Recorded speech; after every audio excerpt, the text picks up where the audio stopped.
con la ciencia. Esta semana en las redes sociales, en los titulares de muchos medios, se está haciendo un manejo irresponsable sobre el tema de la prevención contra los sismos. Se está difundiendo opiniones de todo tipo de santeros, videntes, clarividentes, y que sobre el tema de si va a haber un terremoto o no va a haber un terremoto. Creemos que los medios de comunicación deben tener un nivel de responsabilidad respecto al manejo de los contenidos. Aquí en enlinea.com nos prestamos de no repartir el título de especialista como si fuese un regalo de Navidad. Consideramos que deben tener presencia fundamental los académicos. Nos congratulamos de tener como colaborador al científico peruano, el doctor Modesto Montoya, quien semana a semana en este segmento Dialogando con la Ciencia trata los principales temas de la coyuntura. Buenas tardes, doctor. Buenas tardes, Julio, José. Estamos precisamente en Dialogando con la Ciencia y tenemos el privilegio de contar con una red de amigos, especialistas, pero con grados académicos que corresponden. El doctor en física, con especialidad de sismología, el doctor Hernando Tavera, es además director de sismología del Instituto Astrofísico del Perú, reconocido por todo el mundo en este tema, y él nos va más o menos a esclarecer el tema de lo evidente, clarividentes, las predicciones. ¿Hasta qué punto los científicos pueden predecir un sismo a estas alturas del partido de la ciencia? Bueno, buenas tardes y gracias por la invitación. Bueno, en realidad pues ha habido información diseminada de diferentes formas que genera un poco de confusión de alarma en la población. La ciencia en realidad hoy en día intenta llegar a predecir un terremoto. Predicción significa poder conocer el lugar, la fecha y el tamaño que podría tener el terremoto. Lamentablemente no podemos hacerlo, no se puede hacer, y no es por falta de conocimiento, simplemente es por falta de información. Y cuando digo falta de información me refiero al hecho de que los grandes terremotos que ocurren en el mundo vienen ocurriendo cada 200, cada 300 años. En realidad pues no tenemos la suficiente información como para poder hacer un seguimiento y una predicción, pero sí la ciencia ha logrado en este caso pronosticar el terremoto, y cuando decimos pronosticar nos referimos a saber el lugar y el posible tamaño que podría tener este terremoto, es decir, con un poco más de probabilidad definir áreas que podrían estar asociadas a la generación de un gran terremoto, y esto es lo que se ha venido un poco informando a la comunidad, informando a los gobiernos regionales, a las autoridades, a los medios de comunicación. Sin embargo, como lo que se ha comentado, pues hay una mala interpretación de todo esto. Ustedes tienen una red de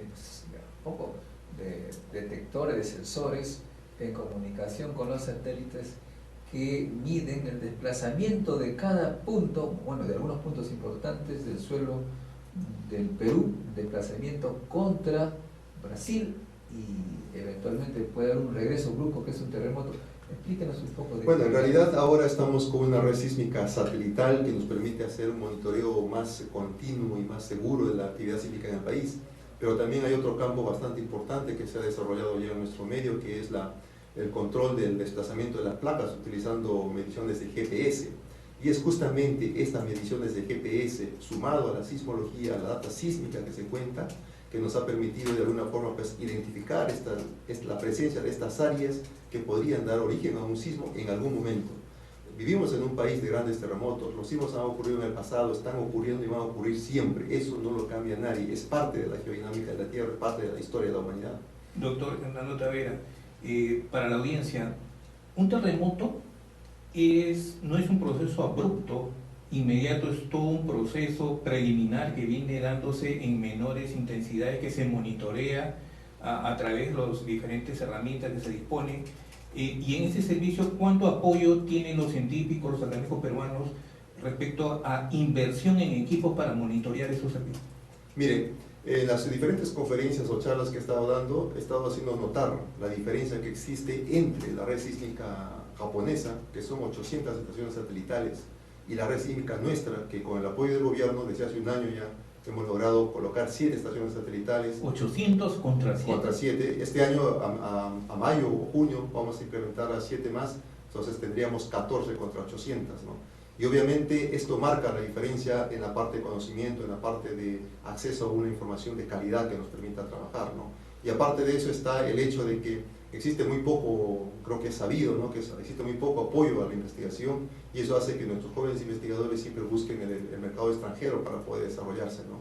Quizás peco de un poco de error, pero en el país podríamos decir que existe uno o dos sismólogos, no existe más, ¿no? Y es un país de alta sismicidad que requiere realmente investigación. ¿Y cuántas universidades tienen esa carrera? Bueno, en realidad la carrera en este caso pueden ser ingenieros civiles, pueden ser físicos, pueden ser matemáticos, pueden ser geofísicos, eso no es problema.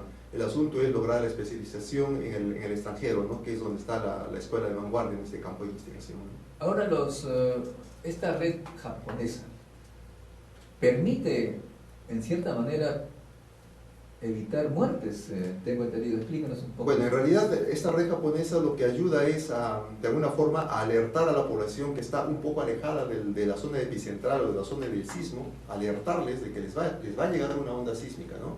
Entendamos en el caso del Japón el hecho de que el terremoto fue en Sendai, en la parte norte del Japón, ¿no? Más o menos cuando ocurrió el terremoto, las ondas sísmicas llegaron a las primeras 4 o 5 estaciones que están en Sendai, ubicaron el epicentro, inmediatamente esa información la enviaron por satélite a los celulares, a los radios, a la televisión, ¿no? Entonces, de tal manera que la gente que estaba en Tokio, a 300 kilómetros de distancia del epicentro, con 15 segundos aproximadamente, sabía de que le iba a llegar una onda sísmica que le iba a generar daño, sabía que le iba a llegar un tsunami que podría ocasionarle daño, ¿no? En otras palabras, en el terremoto de Pisco, si yo hubiese tenido, o si nosotros hubiésemos tenido 4 o 5 estaciones satelitales en torno a Ica, hubiésemos podido decirles a la gente de Lima, prepárense porque en 10 o en 15 segundos les está llegando una onda sísmica que les va a causar daño, ¿no? Entonces, estos son un poco lo que tenemos a favor de una red sísmica de calidad y de un medio de comunicación de calidad, que en este caso es lo más seguro que se tiene a nivel mundial. Que en la práctica evita pues muertes, ¿no?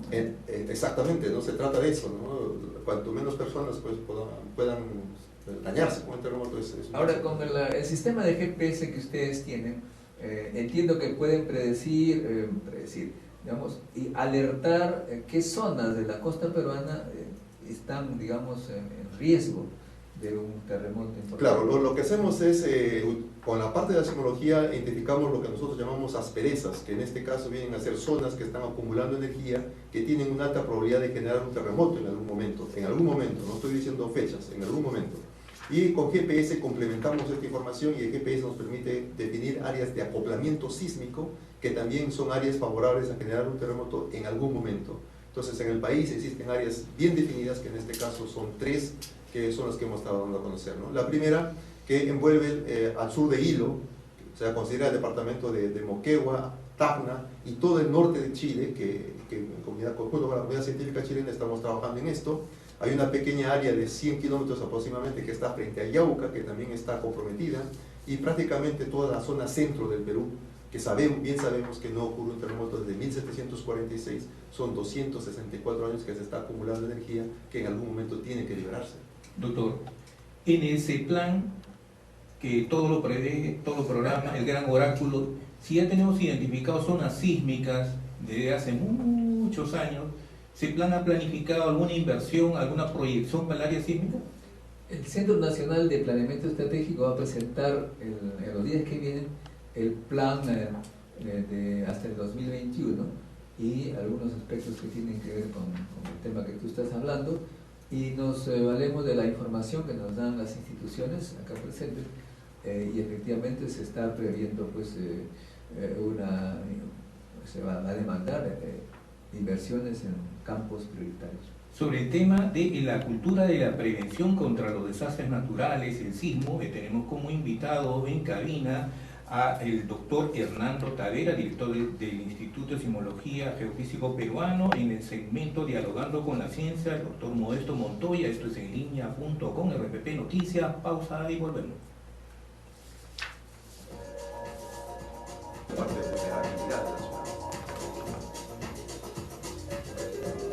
Continuamos con enlinea.com. Recuerden que pueden hacer sus consultas al 212-4100, 212-7165 y también gratuitamente de provincias al 0800-13-140, y por supuesto pueden también comentar sus opiniones a través del Facebook de enlinea.com.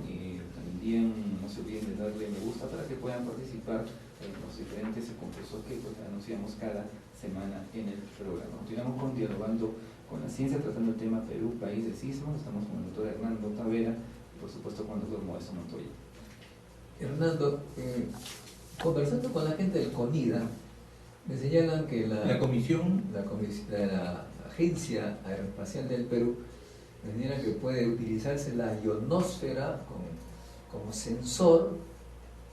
Hay la posibilidad, por supuesto no está totalmente comprobado, como sensor de emisiones que se tienen cuando cruje el subsuelo, las rocas entre sí, y hay emisión de ciertas ondas. ¿Tú crees que eso sea interesante? Mire, en realidad hay un campo adicional en la investigación que se ha sumado a esta tarea de intentar predecir los terremotos. Este campo recibe el nombre de interferometría. Y lo que se hace es utilizar las imágenes satelitales de alta resolución que nos permitan cuantificar de manera detallada los desplazamientos que se están acumulando en la superficie de la Tierra, ¿no? Y se ha demostrado a partir del terremoto de Landers de los años 90, se ha demostrado que realmente esta ciencia puede contribuir bastante en la predicción de terremotos. Doctor, de nuevo, ¿cómo se llama la ciencia? Interferometría. Tenemos una llamada telefónica. Aló, buenas tardes. Quisiera, por favor, la opinión del doctor que está ahí. Hernando Tavera, director de Sismología del Instituto Geofísico Peruano. Doctor Hernando Tavera. ¿Qué opinión tiene sobre esa construcción que es a base de quincha, a base de bambú y con malla de alambre y barro? Quisiera su opinión, por favor. ¿Su nombre? ¿De dónde nos llama? Disculpen. De AP. ¿Su nombre? Víctor. Ok. Bueno, en realidad lo que ha mencionado nuestro amigo es parte de las investigaciones del proyecto Adobe que se hizo en los años 90, 95 al 2000 más o menos, como parte de un proyecto de Céresis, la Universidad Católica del Perú, y se han hecho prototipos que se han colocado en Moquegua, en la zona de Ayacucho y muy cercana a la zona de Ica también. Y estos ambientes realmente pues han logrado soportar minutos adicionales el sacudimiento del suelo, ¿no? Entonces, con esa forma nos ha dado más tiempo para que la población, a la gente que vive en estos ambientes puedan salir hacia el exterior, ¿no?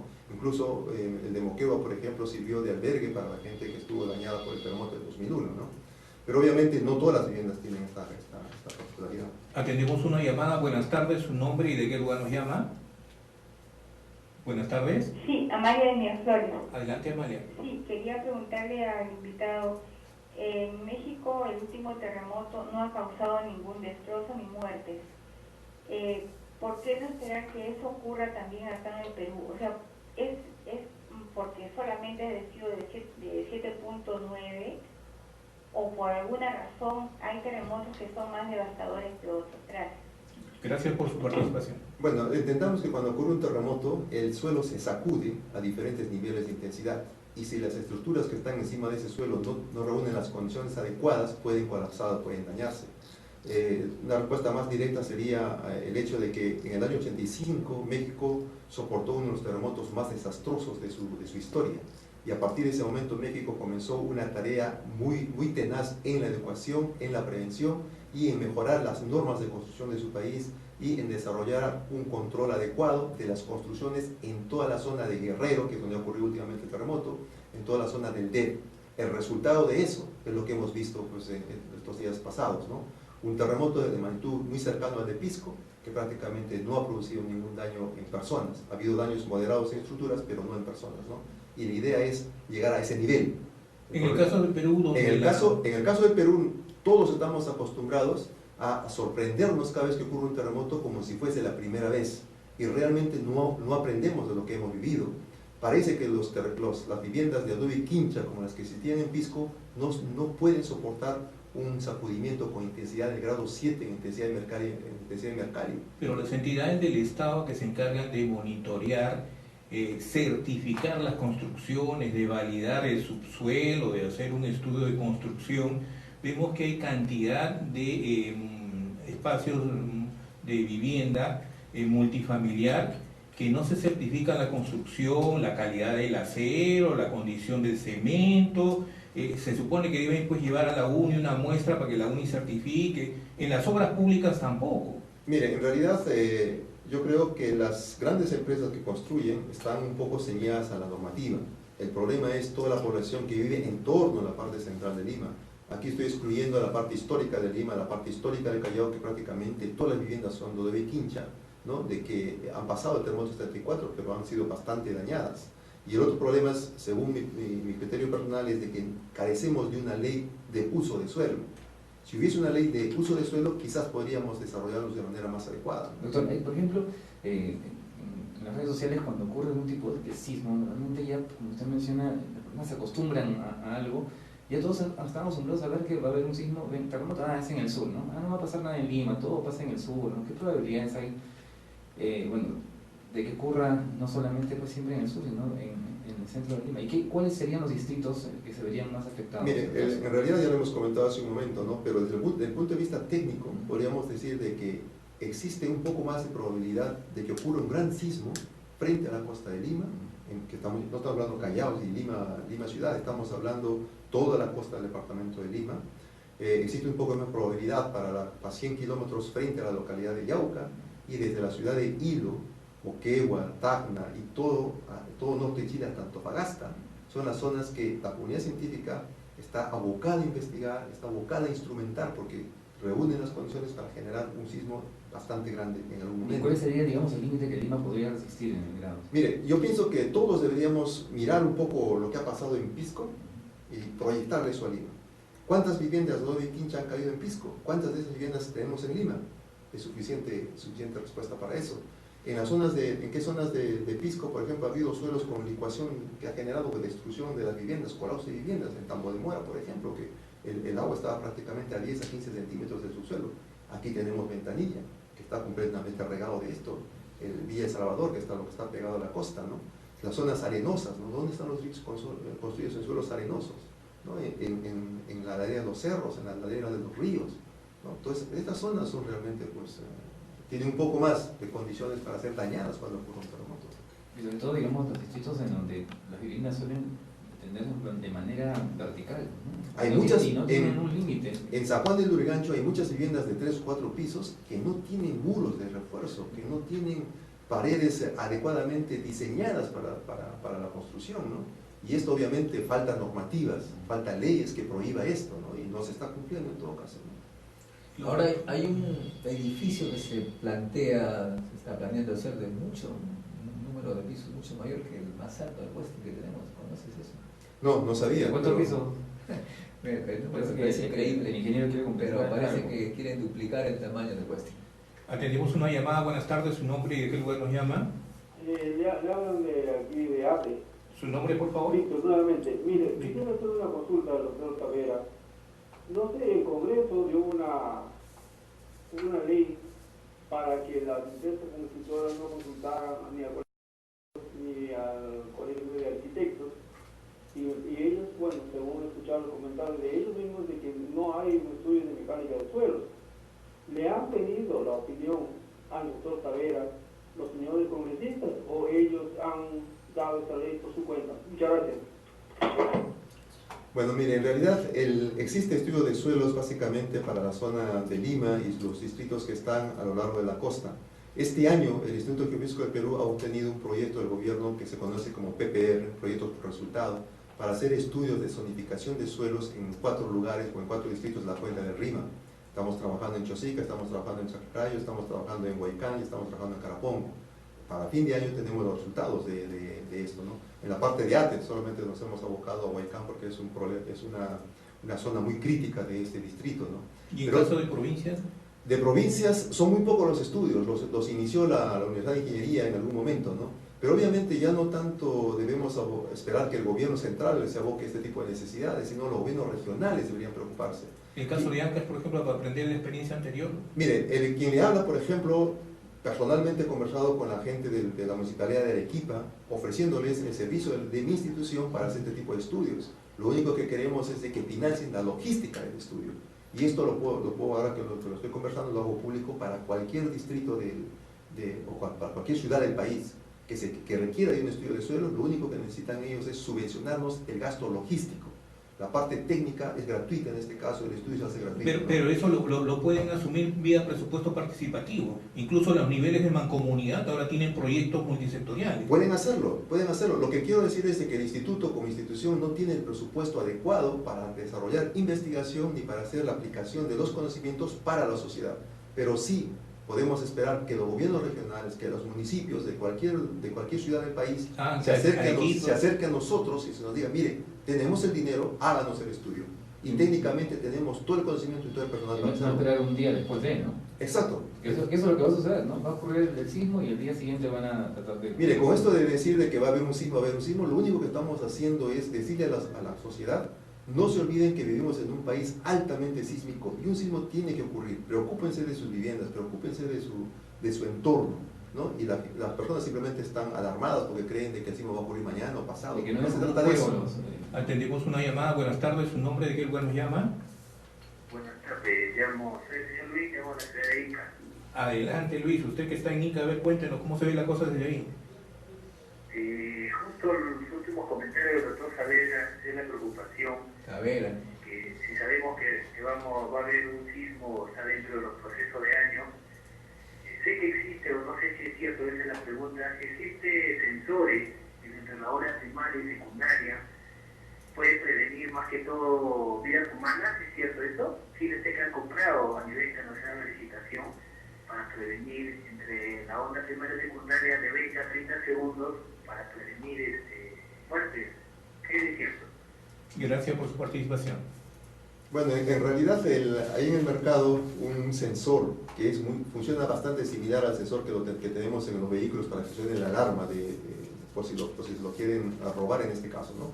Pero la idea es de que existen dos ondas importantes cuando ocurre un sismo, es la onda P y la onda S.